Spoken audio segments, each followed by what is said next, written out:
আসসালামু আলাইকুম আরহামতুল্লাহি ওবারাকাতু। সুপ্রিয় দর্শক, আপনারা দেখছেন সারা বাংলা .net আয়োজিত গাজী টায়ার্স নিবেদিত মাহে রমজানের জানা অজানা। সুপ্রিয় দর্শক, আমরা এই অনুষ্ঠানে প্রতিদিন মাহে রমজান ও রোজার গুরুত্বপূর্ণ বিভিন্ন বিষয় নিয়ে আলোচনা করে থাকি। আজকে আমাদের আলোচনার বিষয় রোজার কাজা, কাফারা এবং ফিদিয়া। প্রিয় দর্শক, আল্লাহ রব্বুল আলামিন রোজা ফরজ করেছেন তাকওয়া অর্জনের জন্য। রোজা ইসলামের 5টি মূল স্তম্ভের অন্যতম। কিন্তু এই রোজা পালনে আমরা অনেক সময় ইচ্ছায় অনিচ্ছায় ভুল ত্রুটি করে থাকি। এই রোজার মধ্যে যদি কোনো ভুল হয়ে যায় তাহলে সেটি কিভাবে শোধরানো যাবে, কিভাবে সংশোধন করা যাবে, সেই বিষয় নিয়ে আজকে আমরা আলোচনা করব।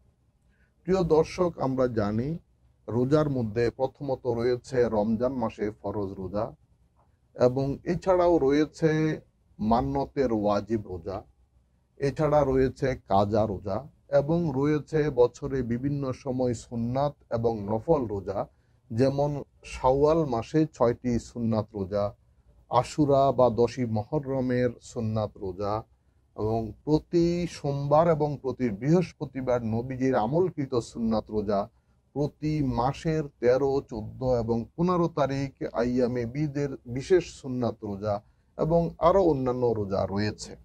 তো আমরা যদি কোনো রোজা, সেটি রমজান মাসের রোজা অথবা অন্য কোনো রোজা যদি পালন করি এবং সেই সময় যদি কোনো ভুল ত্রুটি হয়ে যায়, তো এই সম্পর্কে কোরআনে কারিমের কি নির্দেশ রয়েছে?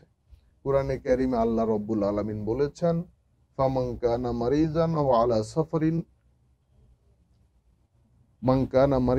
আলা সাফারিন ফাইদ্দাতুম মিন আইয়ামিন উখার। অর্থাৎ যদি কোনো ব্যক্তি অসুস্থ থাকে অথবা সফরে থাকে, তাহলে সে রমজানের পরে অন্য কোনো সময় সে এই রোজা পূরণ করে নিতে পারবে। এটিকে কাজা বলা হয়। অর্থাৎ আল্লাহ রব্বুল আলামিন কত দয়ালু, মেহেরবান। তিনি রোজা ফরজ করেছেন সামর্থ্যবান, বুদ্ধি সম্পন্ন মানুষের জন্য, বিবেকবান মানুষের জন্য। কিন্তু যদি তারা অসুস্থ থাকে, সে এমন অসুস্থ যে সে রোজা পালন করতে পারছে না, তবে সে সাময়িক যদি সে অসুস্থ থাকে, পরবর্তীতে সুস্থ হওয়ার সম্ভাবনা রয়েছে, তখন সুস্থ হওয়ার পরে সে রোজাগুলো কাজা আদায় করবে। এবং সেই কাজা আদায় করার সময় হলো পরবর্তী রমজানের আগ পর্যন্ত যে কোনো সময়, তবে দ্রুততম নিকটতম সময়ে আদায় করা, সুস্থ হওয়ার পরে, সক্ষমতা অর্জন করার পরে নিকটতম দ্রুততম সময়ে আদায় করা উচিত। কারণ মানুষের জীবন অনির্ধারিত, অনির্দিষ্ট। অর্থাৎ আমরা হায়াত এবং মৌতের বিষয়ে জানি না। সুতরাং যে আল্লাহর একটি ফার্স্ট বিধান, আল্লাহর একটি হুকুম আমার উপরে বকেয়া রয়ে যাবে, পাওনা রয়ে যাবে, আমি একটা দেনার মধ্যে থাকবো, এটি যেন না হয়। দ্বিতীয়ত, আমরা যখন সফরে থাকবো, রমজান মাস যদি কেউ সফর করতে হয় এবং তিনি যদি সেখানে রোজা রাখতে কষ্ট হয়, তাহলে তিনি পরবর্তীতে আদায় করতে পারবেন। তবে তিনি সফর অবস্থায়ও রোজা রেখে দিতে পারবেন। রেখে দিলে কিন্তু রোজা ঠিকভাবে আদায় হবে, এবং এটি কিন্তু উত্তম। কারণ রমজান মাসের রোজা রমজানে রাখাটাই সবচেয়ে উত্তম। বিনা উজরে, বিশেষ কারণ ছাড়া এটিকে কাজা করা ঠিক হবে না। এবং আমরা এটাও জানি, যদি কোনো মানুষ এমনভাবে অক্ষম হন, দুর্বল হন, যে তিনি আর কখনো সুস্থ হবেন না, অর্থাৎ এত বেশি তিনি বৃদ্ধ হয়েছেন, বয়স্ক হয়েছেন, বা এমন কোনো কঠিন দুরারোগ্য ব্যাধিতে আক্রান্ত হয়েছেন যে তিনি এখনো রোজা পালন করতে পারছেন না, এবং পরেও যে কোনো সময় তিনি সুস্থ হয়ে রোজা পালনের সুযোগ বা সম্ভাবনা আশা করা যায় না, ওই অবস্থায় আল্লাহ রব্বুল আলামিন কোরআনে কারিমে বলছেন, ওয়াল্লাযিনা লা ইউতিকুনাহু ফিদিয়াতু তাআমু মিসকিন।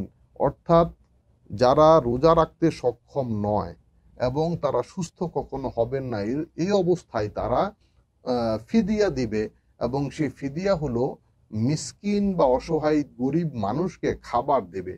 একটি রোজার ফিদিয়া হলো একদিনের খাবার, যেটিকে আমরা বলি একটি সদকাতুল ফিতরের সমপরিমাণ।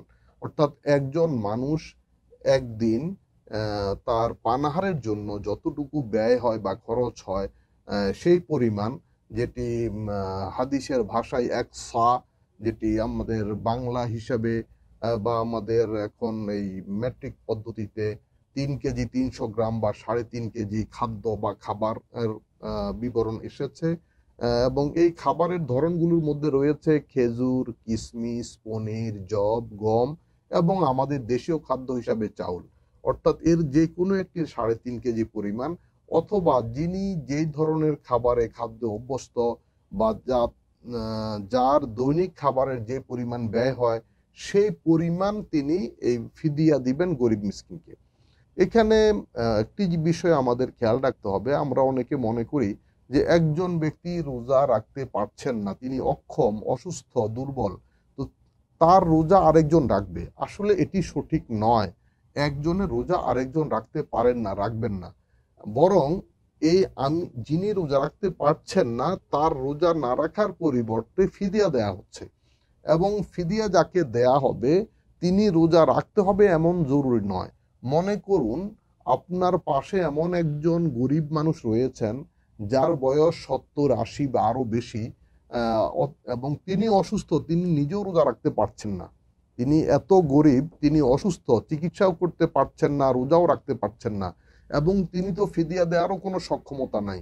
সুতরাং রোজার ফিদিয়া দেওয়া মানে রোজার পরিবর্তে রোজা রাখা নয়, বরং রোজার ফিদিয়ার মানে হলো রোজার পরিবর্তে সদকা করা, যেটি কোরআন এবং হাদিসে উল্লেখ হয়েছে।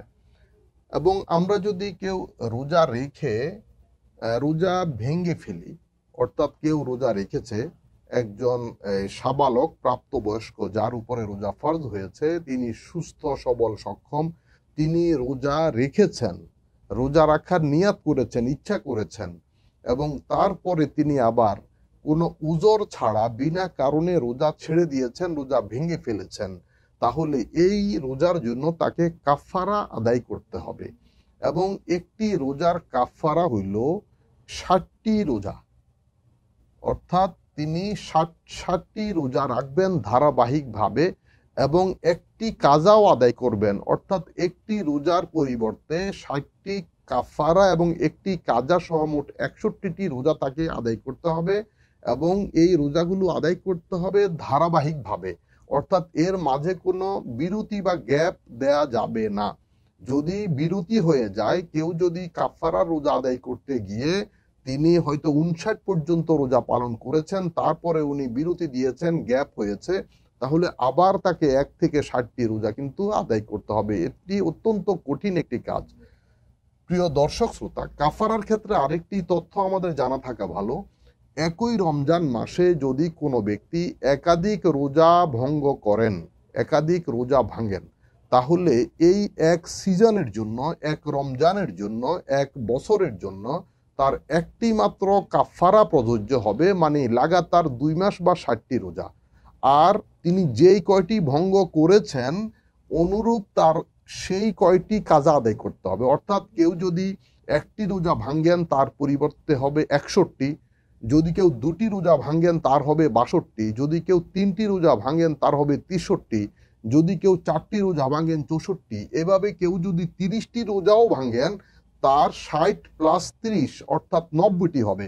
কখনো কাফারা বাড়বে না, শুধু কাজাগুলো যোগ হবে। কাফারা এক রমজানের জন্য, এক সিজনের জন্য, এক বছরের জন্য একটি প্রযোজ্য হবে। প্রিয় দর্শক, আসুন আমরা রোজার মাসালা মাসাইলগুলো সঠিকভাবে জানবো এবং পরিপূর্ণভাবে রোজা আমলের চেষ্টা করব। হ্যাঁ, কেউ যদি উজরের কারণে রোজা ভেঙে ফেলেন তাহলে তার কাফারা আদায় করতে হবে না, শুধু একটি রোজার পরিবর্তে একটি রোজা কাজা আদায় করতে হবে, এবং সেটি রমজানের নিয়মিত রোজা পালন করার পর, রমজানের পরে যে কোনো সময় তিনি এই রোজাটি পালন করবেন। প্রিয় দর্শক, আসুন আমরা সকলে এই তাকওয়ার মাস রমজানকে সঠিকভাবে আমলের মাধ্যমে পালন করি। মহান আল্লাহ রব্বুল আলামিন আমাদের তৌফিক দান করুন। সুপ্রিয় দর্শক, আগামী দিন অন্য কোনো বিষয়ের উপর আলোচনা দেখার আমন্ত্রণ জানিয়ে আজ এখানেই শেষ করছি। সারাবাংলা.net আয়োজিত গাজী টায়ার্স নিবেদিত মাহে রমজানের জানা অজানা অনুষ্ঠানটি। সকলে ভালো থাকুন, সুস্থ থাকুন। আল্লাহ হাফিজ। আসসালামু আলাইকুম ওয়া রাহমাতুল্লাহি ওয়া বারাকাতুহু।